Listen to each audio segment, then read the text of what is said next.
नमस्ते बच्चों। हिंदी कक्षा में आज फिर हम पाठ 3 की पढ़ाई आरंभ करने वाले हैं।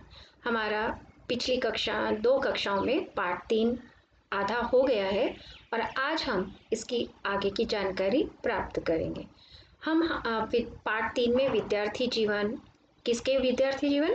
गांधी जी के विद्यार्थी जीवन के बारे में जान रहे हैं, जहां उन्होंने अपनी की हुई गलतियों का जिक्र किया है, अपनी भावनाओं का महत्व समझाया है कि विद्यार्थी जीवन में जो हम सीखते हैं वह जीवन भर हमारे साथ रहता है, ताकि हर बच्चा बड़ा होकर एक अच्छा इंसान बने। गांधी जी ने अपने विद्यार्थी जीवन में शिक्षा को महत्वपूर्ण माना। तो बच्चों, आपके सामने मैं यही विचार आपसे शेयर करना चाहती हूँ कि शिक्षा से ज़्यादा मूल्यवान कोई चीज़ नहीं होती और इसे केवल परिश्रम द्वारा ही पाया जा सकता है। जितनी ज़्यादा मेहनत करेंगे उतना ज्ञान हमें मिलता जाता है। कहते हैं कि पढ़ने लिखने की कोई उम्र नहीं होती। इंसान जीवन भर पढ़ता लिखता रहता है, हमेशा कुछ ना कुछ सीखता रहता है और जितना ज़्यादा हम पढ़ते लिखते हैं, जितना ज़्यादा हम अध्ययन करते हैं, उतना ही ज्ञान हमारा बढ़ता है। तो हमेशा शिक्षा के लिए मेहनत करनी चाहिए। आज आगे का देखते हैं कि गांधी जी ने अपने 7वीं कक्षा का अनुभव अपनी पुस्तक में वर्णित किया कि 7वीं कक्षा की पढ़ाई के समय उनके जो हेडमास्टर थे, बच्चों पहले आप जानते हैं कि पाठशालाओं में प्रिंसिपल नहीं कहा जाता था। जो स्कूल के सबसे बड़े प्रिंसिपल मुख्याध्यापक होते थे उनको हेडमास्टर कहते थे। तो गांधी जी के जो हेडमास्टर थे वे बड़े अनुशासन प्रिय थे और उनका अनुशासन काफ़ी स्ट्रिक्ट होता था, सख्त होता था, कड़ा अनुशासन रखते थे। फिर भी वे विद्यार्थियों में प्रिय थे, सभी बच्चे उनको बहुत प्यार करते थे। इसीलिए कहा जाता है कि जब शिक्षक सिखाते हैं तो प्यार से भी सिखाते हैं। और कई जगह पर जहाँ बच्चे अनुशासन में नहीं रहते, गलत काम करते हैं या किसी का सुनते नहीं, तो उनके साथ अनुशासन से भी रहना पड़ता है। तो सभी शिक्षक बच्चों को बहुत प्यार करते हैं। गांधी जी के हेडमास्टर भी बच्चों को बहुत प्यार करते थे और उनकी एक खासियत थी कि वे स्वयं तो ठीक से काम करते ही थे, दूसरों से भी ठीक से काम करवाते थे, पढ़ाते काफ़ी अच्छा थे। उन्होंने ऊपर की कक्षा का यहाँ पर अर्थ है कि हायर क्लासेस में विद्यार्थियों के लिए व्यायाम और क्रिकेट अनिवार्य कर दिए थे। और हाँ, क्रिकेट तो आप सबका फेवरेट गेम है ना? तो गांधी जी के क्लास में उस समय पे एक्सरसाइज करना और क्रिकेट करना दोनों कंपलसरी कर दिया गया था। गांधी जी को इन चीज़ों में मन नहीं लगता था। गांधी जी को खेलना, व्यायाम करना अच्छा नहीं लगता था। उस समय पे खेलना जो था पहले कंपलसरी नहीं होता था, बच्चे अपनी पसंद से स्कूल के बाद खेलते थे या व्यायाम करते थे। तो अब गांधी जी के सामने समस्या आई कि खेलना अनिवार्य हो गया है। तो अनिवार्य होने की वजह से उन्हें व्यायाम, क्रिकेट या फुटबॉल खेलने जाना पड़ने लगा। जाते तो थे लेकिन वो संकोची थे, बहुत संकोची थे, तो इसलिए सबसे घुल मिल नहीं पाते थे। आगे बड़े होने पर उन्होंने जाना कि व्यायाम न करने से जो उनका शरीर का कसरत है या शरीर की कसरत होती थी, उससे शरीर मजबूत बनता है, वो गलती उन्होंने की। लेकिन धीरे धीरे उन्होंने अपने अनुभवों से जाना और सैर करना शुरू किया, व्यायाम करना शुरू किया ताकि उनका शरीर मजबूत बने। बाद में उनके गलत विचार उन्होंने सुधार लिए।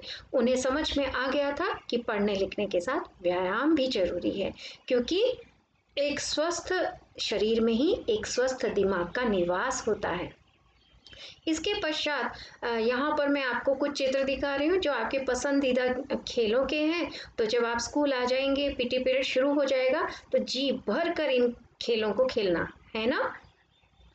गांधी जी ने आगे अपना अनुभव लिखा है कि व्यायाम में अरुचि यानी उनको इंटरेस्ट नहीं था। उसका एक मेन कारण ये था कि वो माता पिता की सेवा करते थे।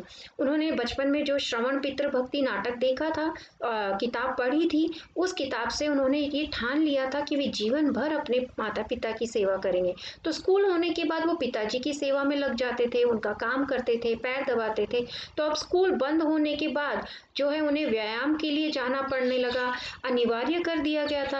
उन्होंने एक आखिरी कोशिश और की कि हेडमास्टर साहब के लिए एक रिक्वेस्ट लेटर, प्रार्थना पत्र लिख के दिया कि उन्हें व्यायाम से जो है छुट्टी मिल जाए। क्यों? क्योंकि वो पिताजी की सेवा कार्य करना चाहते हैं। लेकिन हेडमास्टर साहब ने उनकी इस इच्छा को पूरा नहीं किया और उन्हें छुट्टी की अनुमति नहीं दी और यही समझा कि व्यायाम करना अनिवार्य है। उनका आगे का एक अनुभव है कि एक शनिवार को स्कूल जो था सुबह का था और शाम को व्यायाम की कक्षा थी। तो शाम को 4 बजे उन्हें व्यायाम के लिए जाना था। उस दिन काफी अंधेरा छाया था आसमान में, काले काले बादल थे और काले बादल होने की वजह से वो समय का सही अंदाजा नहीं लगा पाए। उनके पास घड़ी भी नहीं थी, उन दिनों घरों में घड़ी नहीं हुआ करती थी। तो उन्हें समय का सही अंदाजा न लगने से वो देर से पहुंचे और जब देर से पहुंचे तो बच्चों देखा कि सब लोग चले गए हैं। अगले दिन शिक्षक ने उनसे कारण पूछा कि तुम व्यायाम की कक्षा में क्यों नहीं आए। गांधी जी ने जो सच बात थी वो बता दी, लेकिन उनकी इस बात पर किसी ने भरोसा नहीं किया, किसी ने माना नहीं और उन्हें दंड देना पड़ा।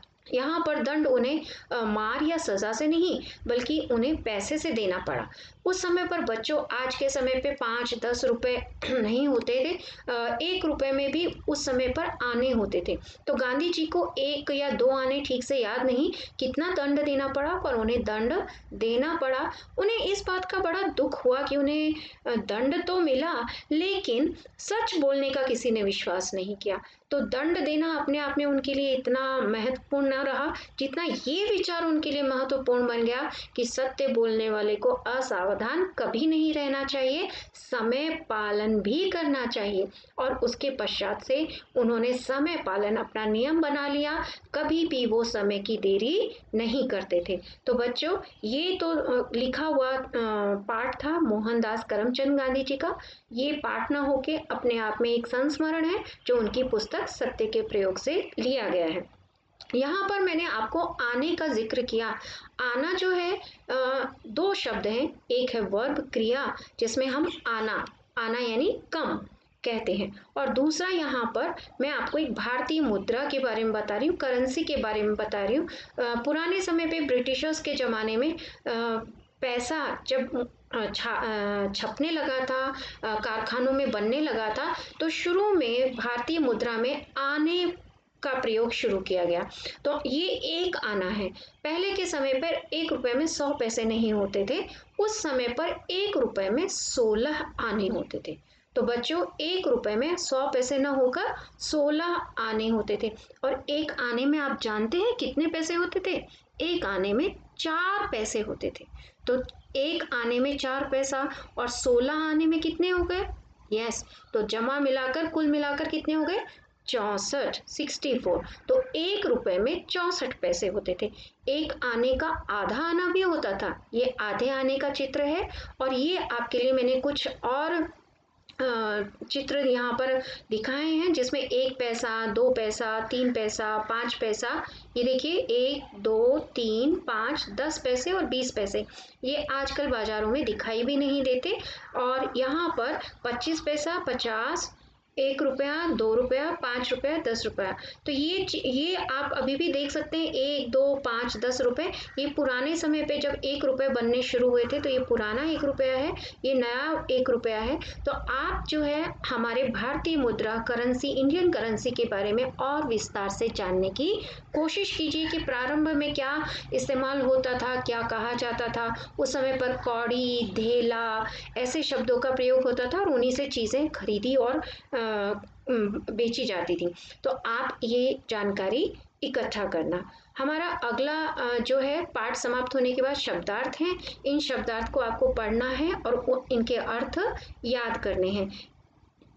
पढ़ाते समय मैंने आपको काफ़ी सारे अर्थ समझा दिए थे, हम फिर से दोहरा लेते हैं। दीवान, मंत्री, साहसी, हिम्मत वाले, पितृभक्ति, पिता के प्रति आदर और सेवा का भाव, शौक, रुचि, सत्यवादी, सत्य बोलने वाला, भांति, तरह, छात्रवृत्ति, स्कॉलरशिप। आप अभी 5th में हैं तो 5th में स्कॉलरशिप की आप पढ़ाई करने वाले हैं ना, तो उस समय पर भी अच्छे होशियार बच्चों को पैसों की छात्रवृत्ति मिलती थी ताकि वो अपनी पढ़ाई आगे की कंटिन्यू रख सके, क्योंकि पहले के समय पर काफ़ी सारे बच्चे पैसे न होने की वजह से भी बीच में पढ़ाई छोड़ देते थे। तो यहाँ पर छात्रवृत्ति का अर्थ है विद्यार्थियों को पढ़ाई के लिए दी जाने वाली आर्थिक सहायता। आर्थिक मतलब फाइनेंशियल हेल्प, जिसे उर्दू में वजीफा भी कहा जाता था। आचरण, चाल चलन, असह्य जिसे सहन न किया जा सके, अप्रसन्न, नाराज, अपूर्ण, अधूरा, सख्त, कड़ा, मंदबुद्धि जिसमें बुद्धि कम हो, अनुशासन, संयम, अनिवार्य, अति आवश्यक, बहुत जरूरी, संकोची, शर्म करने वाला, लजाने वाला, विघ्न, बाधा, सिद्ध, साबित। ये आपकी पाठ्य पुस्तक के नीचे दिए गए शब्द अर्थ हैं। अगला आपका प्रश्न है, इस पाठ के लिए दो अन्य शीर्षक लिखो। शीर्षक कहते हैं टाइटल को। इस पाठ का टाइटल है मेरा विद्यार्थी जीवन, तो आपको सोचकर दो नए टाइटल बनाकर यहाँ पर लिखने हैं। तो आपको अपनी पुस्तक में ये उत्तर स्वयं लिखने हैं कि इस पाठ का और क्या टाइटल हो सकता है।